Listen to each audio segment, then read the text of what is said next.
Madame, Monsieur, bonsoir, bienvenue dans ce journal à la une de l'actualité. Depuis quelques jours, dans les médias notamment, affaire Kokane, ministère des Sports, la nomination des membres du comité d'organisation de la Coupe d'Afrique des Nations pose problème, plus maintenant. Le Premier ministre clarifie les rôles de chaque entité. Patrick Achi a reçu ce jeudi à la primature les membres de l'équipe. Octobre est dédié à la consommation des produits locaux, une initiative des ministres du Commerce de l'espace UMOA. Elle vise à valoriser ses productions et lutter contre la cherté de la vie. Le ministre Souleymane Diarra Souba a lancé à Bouaké le mois d'octobre, mois du consommé local. Le sujet fait débat en ce moment. Les incompatibilités à la fonction de député. L'Assemblée nationale invite les représentants du peuple dans la présente situation à faire un choix entre la fonction parlementaire et celle non élective. Mais qui sont ces élus concernés par la mesure? Que dit la loi? On saura tout dans le dossier politique à suivre dans ce journal. Et puis au Nigeria, l'armée annonce la mort de Abou Moussab al-Barnawi. C'est l'un des leaders du groupe État islamique. Le chef de l'état-major de défense n'a pas précisé les circonstances du décès de ce responsable du groupe djihadiste nigérien ISWAP affilié à l'EI. Plusieurs rencontres à la primature ce jeudi et tout est désormais clair. Le chef du gouvernement met fin à la polémique. Le Premier ministre Patrick Achi a reçu à la primature ce jeudi le comité d'organisation de la Coupe d'Afrique des Nations. Le COCAN faisait face à des remous enregistrés ces derniers jours. Alexis Ouedraogo. Dernière rencontre de cette journée, celle du Premier ministre avec le comité d'organisation de la Coupe d'Afrique des Nations, venu présenter sa nouvelle mouture. L'occasion pour Patrick Achi de recadrer l'équipe face aux différends affichés ces derniers jours. Ce n'est pas tolérable et ce n'est pas acceptable que l'on puisse assister à de pareils comportements qui ternissent l'image du pays et sa crédibilité. Donc je voudrais saisir cette opportunité pour dire à mes deux ministres que je ne pourrai pas, en tant que Premier ministre, accepter que ce genre de comportement à nouveau se répète. Elle va être nécessairement, dans ces circonstances-là, suivie de sanctions immédiates. Il ne s'agit pas de questions liées à Abidjan ou à la Côte d'Ivoire, mais qu'on est regardé par le monde entier. Aujourd'hui, la Côte d'Ivoire est un pays qui a atteint des performances exceptionnelles grâce à son excellence, Monsieur le Président de la République, et qui est admiré, qui à nouveau a retrouvé ses lettres de noblesse par le monde, qui jour après jour reçoit des félicitations, et que dans ce contexte particulier, il est totalement inconcevable qu'on puisse assister à ce genre de spectacles qui sont totalement à contre-courant de ce qu'est devenu notre pays et de ce qu'il représente de par le monde. La Côte d'Ivoire se prépare à recevoir en 2023 la Coupe d'Afrique des Nations, près de 40 ans après une première édition de 1984.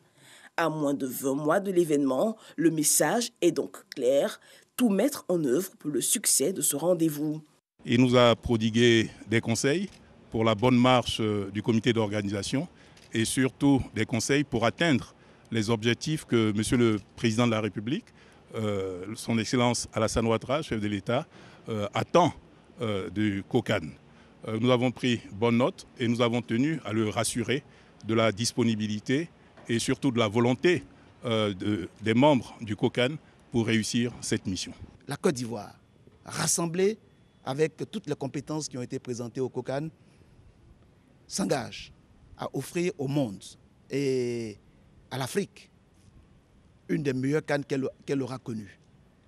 La Côte d'Ivoire, terre d'hospitalité, accueillera l'Afrique et les Ivoiriens ensemble, soudés dans le COCAN, montreront que la Côte d'Ivoire est la terre de la vraie fraternité. L'heure est donc à la tâche, relever les défis de l'organisation avec une équipe solidaire pour faire flotter bien haut le drapeau ivoirien. Et on reste à la primature avec Alexis Ouedraogo. Il poursuit ses consultations périodiques avec les acteurs clés de l'économie.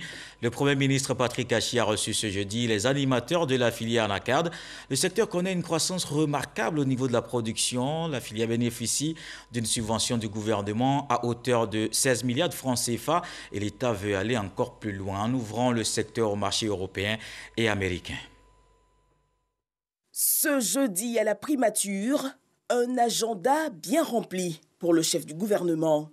Dans le cadre de ces déjeuners périodiques avec les acteurs clés de l'économie, la filière Anarcade était invitée pour des échanges directs, une démarche appréciée. Nous avons parcouru de long en large tous les aspects, nous avons fait l'état des lieux et nous nous sommes compris. Nous nous sommes parlé franchement et nous avons vu la ferme volonté de l'État de Côte d'Ivoire à travers le Premier ministre qui s'engage auprès des acteurs. Nous quittons là pas seulement l'espoir, avec un enthousiasme qui nous a remotivés. Parce que là, il arrive des moments où en fait, on finit par douter un peu des discours politiques. On dit, ah oui, bon, c'est stratégique, ah oui, c'est ceci, cela, mais bon, oui, il y a des initiatives qu'on peut voir, mais bon, qui ne donnent pas les résultats attendus. Mais là, nous avons vu, en fait, notre Premier ministre, qui a vraiment donné son va-tout, c'est-à-dire il a donné, nous sommes là, il nous a même expliqué ce que nous savions déjà. Okay? Ce n'est pas en fait, ce n'est pas de la philanthropie que l'État aide le secteur privé. L'État aide le secteur privé pour que parce que son chiffre d'affaires de l'État est généré par le secteur privé et la population. Voilà. Donc c'est important que nous sommes partenaires en réalité. À leur suite, autre audience, celle avec Tridem Pharma. Le groupe renforce son positionnement dans le pays avec un investissement de 50 milliards de francs CFA pour la mise sur pied d'une usine de production devant susciter à terme quelques 400 emplois. Avec ce projet, non seulement nous allons renforcer les capacités de production pharmaceutique de la Côte d'Ivoire, mais également les capacités de distribution et faire de la Côte d'Ivoire un véritable acteur de la distribution pharmaceutique, mais également de l'exportation de médicaments. Une nouvelle saluée par l'Ordre des pharmaciens venu présenter au chef du gouvernement le déroulé de la 21e édition du Forum pharmaceutique international qui se tient à Abidjan. Nos pays produisent moins de 10% de nos besoins en médicaments, ce n'est pas normal. On estime que 60 ans après les indépendances, après avoir formé autant de personnes de qualité dans le domaine, il est important maintenant qu'on oriente la vision vers la production locale, et la production qui concerne autant bien les molécules classiques, les médicaments classiques qui sont connus, mais aussi les médicaments qui sont issus de la pharmacopée traditionnelle africaine. Et le pays chérit l'ambition d'être le hub de la sous-région avec un marché de plus de 300 millions de consommateurs et un environnement industriel fiable et durable. Et avec un monde agricole qui est à l'honneur, il va gratter le ciel d'Abidjan du haut de ses 20 étages. Bientôt l'immeuble du Planteur. Dans la capitale économique, un bâtiment en plein cœur du plateau qui va abriter les locaux des fêtières et autres bureaux. La convention signée avec la société de construction. Les travaux débutent dans 6 mois, nous précise Jean-Luc Bambo. Plateau, avenue Lamblin. C'est ici, à la place de ce bâtiment qui abrite les locaux de la Chambre nationale d'agriculture, que sera érigée la maison du Planteur, une tour de 20 étages en face de la grande mosquée du plateau. Son contrat de bail à construction a été signé ce jour par visioconférence, fruit d'un partenariat entre la Chambre nationale d'agriculture et un opérateur privé marocain. C'est le fruit de longs mois de travail, malgré la conjoncture compliquée, celle du Covid, qui a ralenti énormément d'énergie par rapport au contexte mondial, mais ça n'a pas ralenti notre engagement par rapport à ce projet, parce qu'on pense réellement que c'est une opportunité pour nous tous de développer quelque chose d'unique pour le ministère de l'Agriculture et la Chambre d'agriculture en Côte d'Ivoire. 20 716 mètres carrés. La maison du Planteur a pour vocation de redorer le blason de la profession agricole. Le futur immeuble va redonner à la profession agricole sa fierté et sa dignité, tout comme à notre pays, la Côte d'Ivoire, dont l'économie repose sur l'agriculture. Cet édifice aussi sera une source pérenne de ressources financières qui permettra à la Chambre d'agriculture d'assumer pleinement ses missions auprès de nos agriculteurs. Les travaux de cet ouvrage devraient débuter dans 6 mois pour durer 24 mois. La maison du Planteur coûtera 34 millions d'euros, soit 22 milliards de francs CFA. Et ce développement se poursuit dans la sécurité qui se consolide. Du matériel pour les armées et la gendarmerie nationale d'une valeur de 50 millions de francs CFA. C'est le geste de Côte d'Ivoire Énergie qui vient renforcer les capacités opérationnelles des forces déployées dans les régions du Tchologo et du Bunkani. C'est le ministre d'État, ministre de la Défense, qui a réceptionné ce don qui soutient les actions du gouvernement dans la lutte contre le terrorisme. Abou Sanogo. Côte d'Ivoire Énergie renforce le patrimoine des armées et de la gendarmerie nationale en reconnaissance de leur dévouement et en vue d'aider au renforcement des capacités opérationnelles des militaires et gendarmes engagés dans les opérations de sécurisation dans la zone nord, notamment dans les départements de Kong et de Téini. Côte d'Ivoire Énergie leur apporte un appui logistique et matériel d'une valeur de 50 millions de francs CFA pour faire face à la menace terroriste. Nous espérons que cette contribution aidera à décupler les efforts permanents déployés sur le terrain pour améliorer les conditions d'engagement de nos soldats sur le théâtre des opérations. Soutenir notre armée, c'est donc soutenir la République dans sa mission d'assurer la sécurité de tous ceux qui vivent sur le sol ivoirien. Un geste bien accueilli par les bénéficiaires et qui, selon eux, vise à renforcer les liens armée-nation. Ce lien, si indispensable en période de crise et qui a toujours constitué le socle de l'efficacité de la défense opérationnelle du territoire. Il s'agit que les populations comprennent bien les enjeux de la défense et apportent leur soutien aux actions des armées. Pour le ministre d'État, ministre de la Défense Teni Birahima Ouattara, l'acte posé par Côte d'Ivoire Énergie est un acte citoyen. Le contexte sécuritaire aujourd'hui exige beaucoup de moyens et d'efforts pour faire face aux menaces terroristes et autres bandes criminelles. Le chef de l'État, chef suprême des armées, le président Alassane Ouattara, consent d'énormes sacrifices pour doter l'armée de Côte d'Ivoire de moyens afin de neutraliser toute forme de menace dans notre pays. Votre action est un signe d'encouragement et aura certainement un impact considérable sur les conditions de travail et le moral de nos hommes.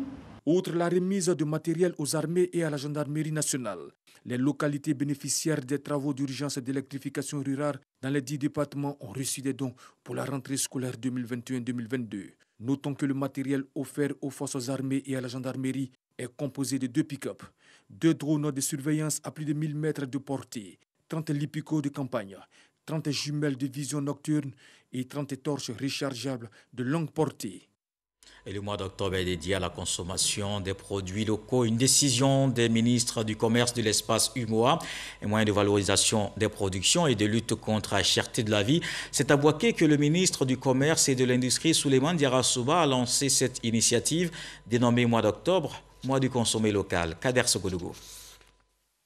Le ministre du Commerce et de l'Industrie, Souleymane Diarra Souba, est au marché de Gros de Bouaké. La Côte d'Ivoire, à l'instar des autres membres de l'UEMOA, célèbre la 2e édition de mois d'octobre, mois du consommé local.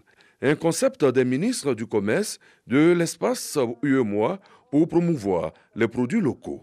Cette mesure se veut également un moyen de lutter contre la cherté de la vie. Mois d'octobre, mois de consommé local, met en avant les coopératives de producteurs et de commerçants. Le Conseil national de lutte contre la cherté de la vie, en charge de la mise en œuvre des stratégies, en étant au cœur du lancement à Bouaké, entend poursuivre sa dynamique. Le marché de Gros de Bouaké, de par sa position stratégique, entend jouer un rôle capital pour la consommation des produits locaux. Un partenariat entre le Conseil national de lutte contre la vie chère et le marché de Gros de Bouaké a été signé pour parfaire les choses. La Côte d'Ivoire est plus que jamais engagée sur la voie du consommé local. Ce mois d'octobre caractérisé mois de consommé local représente donc une opportunité donnée et décisive aux États membres de l'UEMOA pour intensifier les actions de promotion des produits locaux. Distingués invités, mesdames et messieurs, permettez-moi de rappeler que le niveau d'importation de la Côte d'Ivoire reste élevé. Il se chiffre en 2020 à 5 947 milliards de francs CFA. C'est élevé et c'est énorme. Chaque année, nous sommes amenés à sortir de la Côte d'Ivoire 5 947 milliards de francs CFA. Imaginez-vous si tout ce montant était investi en Côte d'Ivoire en faveur des acteurs locaux, en faveur de nos mamans du vivrier. Tout ceci peut transformer notre pays, créer de la richesse et créer plus d'emplois. Dit tricycle, sans brouette, c'est le don du ministre Souleymane Diarra à 10 coopératives actives de la région de Gbeke pour les aider à évacuer sur les marchés leur production. Et pour mieux planifier le développement, il faut des données fiables. Le démarrage ne sera plus possible le 1er, mais plutôt le 8 novembre. L'opération de recensement général de la population et de l'habitat est donc reportée d'une semaine. C'est l'annonce faite par le gouvernement ce jeudi lors d'une conférence de presse. Vous allez les entendre au micro de Cheikh Koné. Les ministres Nialé Kaba et Amadou Koulibaly lancent un appel à la mobilisation des populations. Initialement prévu démarrer le 1er novembre prochain, l'opération de dénombrement, étape clé dans le processus du RGPH, recensement général de la population et de l'habitat 2021, est reportée au lundi 8 novembre, soit une semaine de décalage. Les raisons évoquées sont entre autres.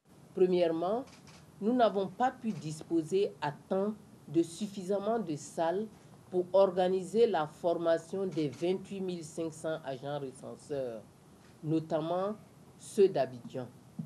Cette situation est à présent réglée et la formation, qui devait initialement commencer le 11 octobre 2021, va commencer demain, 15 octobre. Deuxièmement, afin de rassurer et protéger les agents recenseurs ainsi que les populations à recenser, il a été adopté la vaccination obligatoire contre la COVID-19 de tous les agents avant leur déploiement sur le terrain. Ainsi, la nouvelle période de collecte va s'étendre du 8 au 28 novembre 2021. Pour ce nouveau chronogramme, la ministre du Plan et du Développement s'est voulue rassurante. Toutes les dispositions matérielles, humaines et financières sont prises pour que ces nouveaux délais soient tenus. Les activités techniques seront encadrées par des activités de communication qui débuteront à partir du 15 octobre 2021. Cette campagne de communication endossée par le ministre Amadou Koulibaly va concerner tous les médias basés en Côte d'Ivoire. Pour ce faire, le ministre de la Communication a lancé un appel à l'endroit des hommes de médias. Je veux en tout cas que tous les médias, que ce soit la presse, presse papier, presse en ligne, les radios, qu'elles soient commerciales, de services publics ou de proximité, c'est le lieu que tout le monde s'engage dans cette opération pour qu'elle connaisse un franc succès qui pourrait bénéficier donc à nos populations, à l'ensemble des populations vivant sur le territoire ivoirien. Le RGPH 2021 est la 5e opération du genre menée en Côte d'Ivoire. Le recrutement du personnel de terrain est achevé. Il porte sur 38 000 personnes, soit 28 500 agents recenseurs et du personnel de réserve. Dans l'actualité ce soir, l'incompatibilité avec la fonction de député. On en parle et justement, le sujet fait débat en ce moment. À travers une note d'information, l'Assemblée nationale invite les députés en situation d'incompatibilité à faire un choix entre la fonction parlementaire et celle non élective. Alors, qui sont ces élus concernés au juste par cette mesure? Que dit la loi sur la question? Pour avoir des réponses, je vous invite à suivre le dossier politique de ce soir avec Moussa Konaté.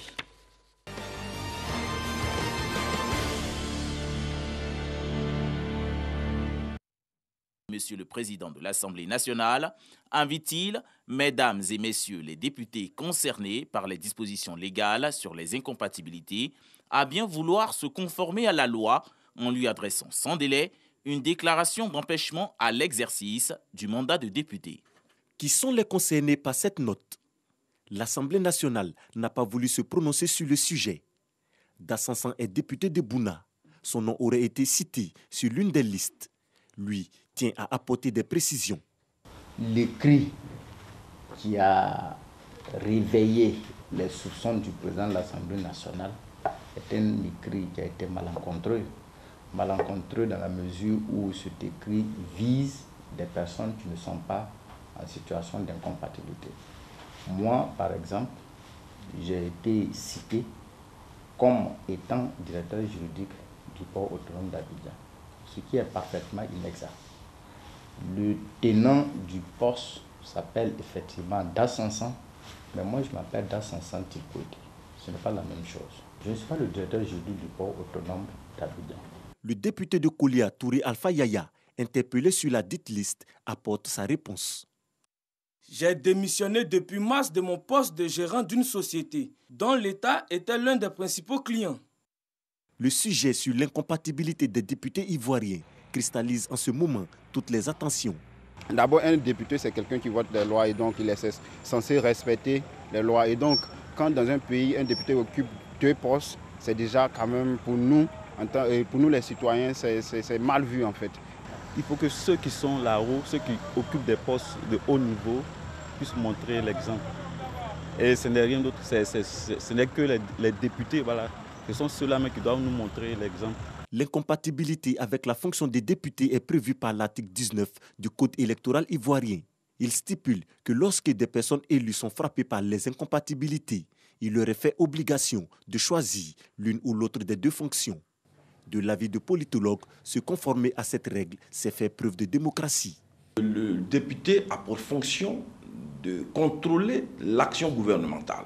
Donc vous imaginez un député qui doit contrôler l'action gouvernementale dans un premier temps, et dans un deuxième temps, le même député est contrôlé par l'exécutif. Donc vous comprenez qu'il y a un problème d'éthique, parce que le député ne sera pas véritablement en mesure de faire correctement son travail.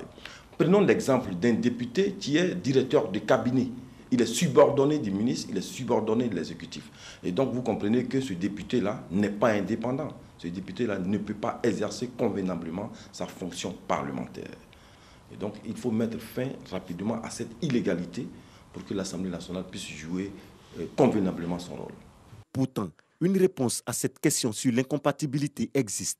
La loi sur la suppléance des députés, instituée en septembre 2004. Selon cette disposition, le député suppléant remplace le titulaire en cas d'empêchement, conformément aux règles d'incompatibilité. Quoi qu'on dise, ces personnes-là peuvent être dans cette situation. Des situations, c'est-à-dire occuper une fonction publique non élective avant leur élection à l'Assemblée nationale ou au Sénat. Et donc, il est prévu justement que ces personnes-là décident soit d'occuper le poste de député ou de sénateur ou de rester dans leur fonction ancienne. Et quand c'est le cas, voilà, ils doivent donner la place à leurs suppléants. Le député suppléant, lui aussi, une fois il doit venir siéger, il suit le même sort en termes de restriction que le député titulaire. Si il était dans une fonction incompatible à la fonction de député, il doit aussi cesser son activité. Lorsque on est élu à la suppléance, ça se prêtait à cette éventualité, d'attendre que son titulaire soit dans une situation d'incompatibilité. Et le titulaire a bien choisi son suppléant pour ce faire. Donc c'est une opportunité pour ceux qui sont en cette position de suppléance d'assurer la pleine fonction, comme il se doit et comme la loi le leur permet. Les élus concernés par la mesure d'incompatibilité soumettent de faire un choix entre siéger à l'hémicycle et leurs fonctions non électives. L'action est bien accueillie par le ministère en charge de la bonne gouvernance. Vous savez, c'est une question sur laquelle le ministre en charge de la promotion de la bonne gouvernance a eu à féliciter son Excellence, Monsieur le Président de l'Assemblée nationale, parce que c'était des décisions, je pense, tout à fait justes. Et donc, on pense que c'est conforme à la loi. Il faut que tout le monde reste conforme à la loi, quel que soit son niveau de responsabilité, quelle que soit l'administration dans laquelle on se trouve. L'Assemblée nationale emboîte ainsi donc la voie de la démocratie et de la bonne gouvernance. L'incompatibilité avec la fonction de député est conforme au règlement de l'institution parlementaire et à la Constitution à travers les articles 87 à 92. Le dossier politique de ce soir avec Moussa Konaté, les incompatibilités à la fonction de député. Et dans la suite de l'actualité, on s'intéresse à cette crise sanitaire qui persiste. Attention à la Covid-19, il ne faut surtout pas relâcher dans l'observation des gestes barrières.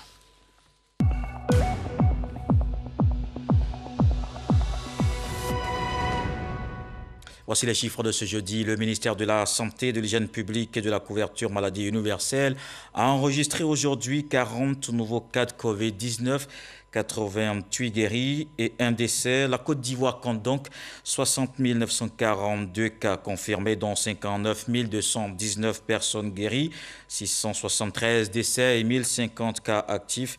Au total, 2 778 764 doses de vaccins administrées contre la Covid-19. Et il faut donc continuer de se vacciner pour se protéger contre la pandémie. On parle aussi d'une autre vaccination. Demain s'ouvre une campagne nationale contre la rougeole, rubéole, intégrée à la vaccination de rattrapage contre la poliomyélite. Une équipe de médecins a rencontré les journalistes pour demander leur contribution dans la mobilisation des populations. On le voit avec Eugène Atoubé. La contribution des médias encore sollicitée pour la réussite de la campagne nationale de vaccination contre la rougeole, la rubéole et la poliomyélite. Une équipe du PEV, programme élargi de vaccination, explique aux professionnels des médias et aux journalistes l'enjeu de cette campagne et ce que le programme attend des médias en termes de production télé, radio et presse. Objectif, donner un large cours au déroulement de cette campagne. On considère les journalistes comme ceux-là même qui doivent seulement relayer. Si on est mieux imprégné, si on est mieux impliqué, on peut mieux relayer, on peut plus efficace au niveau du battage médiatique autour de cette campagne-là. Dans la stratégie d'approche, dans la stratégie de communication, il faut intégrer les journalistes et les moyens doivent suivre. Le programme élargi de vaccination indique qu'il s'agit d'une campagne de suivi et les cibles les enfants de 9 mois à 5 ans. Ce sont près de 6 300 000 enfants vaccinés pour la rubéole rougeole et environ 1 525 000 pour la poliomyélite. Avec l'apport des médias, le PEV table sur un objectif de plus de 95% pour chaque antigène et espère la mobilisation totale des ménages. Les médecins-chefs de district vont faire des programmes de passage dans les quartiers. Déplacez-vous pour aller vers ces sites pour faire vacciner votre enfant. La vaccination permet des avancées notables. Faisons confiance à la vaccination et faisons vacciner nos enfants. Ne vous fiez pas aux rumeurs, aux tabous, qui n'ont pas de base scientifique. La campagne nationale de suivi de la vaccination contre la rougeole rubéole, intégrée à la vaccination de rattrapage contre la poliomyélite, va se dérouler dès demain, 15 octobre, jusqu'au 20 octobre prochain. Sa finalité, contribuer à l'élimination de la rougeole et de la rubéole et permettre à la Côte d'Ivoire de maintenir son statut de pays libre de poliomyélite. Et nous recevons le coordonnateur de la campagne nationale contre la rougeole, rubéole, intégré à la vaccination de rattrapage contre la poliomyélite, professeur Akalepri Nekez, bonsoir. Bonsoir, monsieur. Alors, on va en savoir davantage avec vous. Alors, tout de suite, c'est pourquoi une telle offensive vaccinale, on va dire? Alors, 3 maladies, rougeole, rubéole et polio. Rougeole, parce que nous avons connu des flambées épidémiques de rougeole, 41 flambées pour l'année 2021. Rubéole, parce que cette maladie continue d'être une préoccupation pour le pays. Et enfin, polio, parce que nous voulons nous mettre à l'abri de tout ce qui est circulation du poliovirus en Côte d'Ivoire. Alors, il s'agit de 3 vaccins pour les enfants, mais qui sont ceux qui sont véritablement ciblés dans cette campagne de vaccination? Alors, 2 vaccins. Le premier, il est combiné, rougeole, rubéole. Ils sont concernés environ 6 248 567 enfants de 9 mois à 59 mois. Et le second vaccin, c'est le vaccin polio inactivé, qui concerne, lui, 1 522 220 enfants de 3 à 4 ans. Ah, donc, c'est une nouvelle campagne. On va dire tous les enfants sont concernés? Tous les enfants de cette tranche d'âge-là sont concernés pour la rougeole, quel que soit leur statut. On leur offre l'occasion de renforcer leur immunité. Par contre, pour le second vaccin, c'est bien ciblé, c'est l'enfant de 3 ans à 4 ans. Vous parlez du second vaccin, vous parlez du vaccin antipoliomyélitique injectable, inactivé. Voilà. D'accord, oui, parce qu'habituellement, la campagne de vaccination en Côte d'Ivoire contre la polio se fait par vaccin oral. Cette fois, c'est injectable. Pourquoi ça change de cette façon? Alors, on a 2 types de vaccins. Il y a le vaccin polio oral, qu'on a dans le PEV de routine, la vaccination de routine, et on a le vaccin injectable qui se fait à 14 semaines. Entre 2017 et 2018, il y a une rupture mondiale de ce vaccin, et certains enfants de Côte d'Ivoire n'ont pas reçu ce vaccin-là. C'est pour ça qu'on parle de campagne de rattrapage. Donc, c'est ces enfants qui ont 3 à 4 ans qui vont être rattrapés au cours de cette campagne. Pas tous. D'accord, donc c'est un rattrapage, ce qui veut dire que les enfants qui sont à jour de leur vaccin ne sont pas concernés par les deux. Voilà, les enfants à jour qui ont déjà reçu le vaccin antipoliomyélitique injectable inactivé n'auront pas forcément à avoir ce vaccin-là. Par contre, pour la rougeole et la rubéole, c'est tous les enfants, quel que soit le statut, de 9 mois à 59 mois. Et c'est gratuit? C'est complètement gratuit. On va vous délivrer une carte de vaccination. D'accord. Alors, et la dernière question, c'est comment la campagne va se dérouler? Ce sont les enfants qui se déplacent vers des centres que vous avez dédiés ou alors il y aura des agents qui vont se rendre dans les domiciles? Alors, c'est un peu mitigé. Ce n'est pas comme la polio, on passe dans tous les ménages. Les agents, les enfants, les parents vont aller vers les postes de vaccination, dans les centres de santé, dans les marchés, dans tous les endroits qui ont été identifiés pour pouvoir recevoir les doses de vaccin. D'accord. Merci beaucoup, professeur Akal Lepri Nikes. Vous êtes le coordonnateur de la campagne nationale de vaccination contre la rougeole, rubéole et poliomyélite. Il ne reste plus qu'à demander à tous les parents de se rendre dès demain jusqu'au 21 octobre sur toute l'étendue du territoire pour faire vacciner les enfants âgés de 9 mois à 5 ans contre ces 3 maladies. Merci, professeur. Je vous en prie, merci beaucoup. Et on se rend dans le district autonome du Gor-Djibois. Le ministre-gouverneur, lui, André Dakouri-Tablé, a été présenté ce jeudi aux populations. Il a saisi l'occasion pour exhorter à l'union pour la réussite de sa mission. De Gagnoua, le reportage de Mahama Traoré. Dans mon village, il n'y a même pas d'école, il n'y a qu'une école seulement. On a besoin des écoles, des dispensaires surtout. Qu'ils fassent un effort pour qu'on puisse avoir du goudron. Parce que de nos jours, pour se déplacer, on a des problèmes. À Gagnoua, comme dans les autres localités de la région du Gor, la soif de développement est grande. Et c'est un fils de la région qui a été mandaté par le chef de l'État pour conduire les populations à la source du bien-être. Nommé en juin dernier comme ministre-gouverneur du district autonome du Gor-Djibois, Louis-André Dakouri-Tablé entame sa prise de contact avec ses administrés. Ce jeudi, à Gagnoua, chef-lieu de district, les populations, par la voix des chefs élus et cadres, ont transmis leur soutien aux porteurs de cette mission de développement. Monsieur le ministre-gouverneur, parce qu'il s'agit du développement de nos villages, de nos communes et de nos villes, nous prenons l'engagement devant cette auguste assemblée de vous accompagner, d'être à vos côtés. Nos parents ont besoin que leurs enfants aillent à l'école. Et quand ils ont fini l'école, nos parents veulent que leurs enfants travaillent. Le travail que vous avez à faire, c'est d'apporter le bonheur à nos parents. Et c'est pour ça que nous serons à vos côtés, pour travailler tous les jours à vos côtés, pour que cela puisse s'accomplir. La région du Gor compte 2 départements et 5 communes pour une population d'environ 350 000 habitants.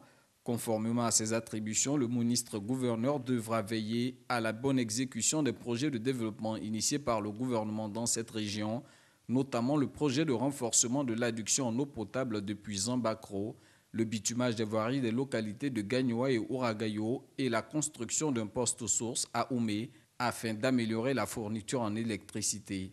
Je me tiens entièrement à votre disposition. Je serai à l'écoute de chacun et de chacune d'entre vous. Je serai là pour vous. Je serai là pour ceux qui veulent travailler, mouiller le maillot et prendre leur destin en main. Je serai là pour ceux qui manifestent leur volonté de créer des activités génératrices de revenus à petite, moyenne ou grande échelle. Prochaine étape pour le ministre-gouverneur Louis-André Dakouri-Tablé, la ville de Divo, où il rencontrera les populations de la région de Lodjibois. Et on poursuit avec les soutiens à la scolarisation. Les communautés éducatives de 2 villages de Dabakala ont récemment reçu des kits scolaires, un don d'une coopérative qui contribue ainsi à soutenir les enfants en situation sociale difficile. Walter Amatou Ouattara.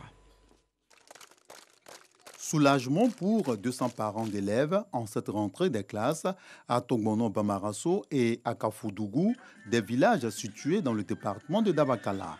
Leurs enfants reçoivent des kits scolaires offerts par la COPEDA, coopérative d'entraide de Dabakala, groupement de miniers à petite échelle qui fait la promotion de l'orpaillage légal. Selon la structure donatrice, cette action vise à aider les bénéficiaires à avoir les manuels nécessaires pour réussir une bonne année scolaire. Le maire résident de Dabakala, Fofana Lamine, le sous-préfet de Dabakala, Akissi Paul-Éric, et l'inspecteur de l'enseignement préscolaire et primaire ont honoré de leur présence cette remise de kits scolaires. Le geste de la COPEDA est vraiment une bouffée d'oxygène pour les parents. Merci à la COPEDA pour ce qu'il fait pour l'école ici à Dabakala. Et nous disons à la COPEDA que nous prendrons toutes les dispositions pour que ces kits-là soient utilisés à bon escient. Cette action sociale de distribution de kits scolaires est une tradition inscrite au programme éducation dénommé COPEDA for Education. Pour cette année scolaire 2021, la COPEDA s'est investie dans la construction, la réhabilitation et l'équipement d'au moins une dizaine d'écoles au primaire comme au secondaire à travers le département de Dabakala. Dans le reste de l'actualité, au Nigeria, l'armée annonce la mort d'un des leaders du groupe État islamique, Abu Musab al-Barnawi. Le chef de l'état-major de défense n'a pas précisé les circonstances du décès du leader du groupe djihadiste nigérien ISWAP, affilié au groupe État islamique. Et voilà qui met un terme à ce journal. Merci de l'avoir suivi. Retour de l'actualité 23h avec Herman Guivet. Ce soir, le SAG nous apprend que quand il y a plusieurs cuisiniers autour de la marmite, la soupe n'est pas loin d'être trop salée. Dieu le voulant, on se retrouve demain.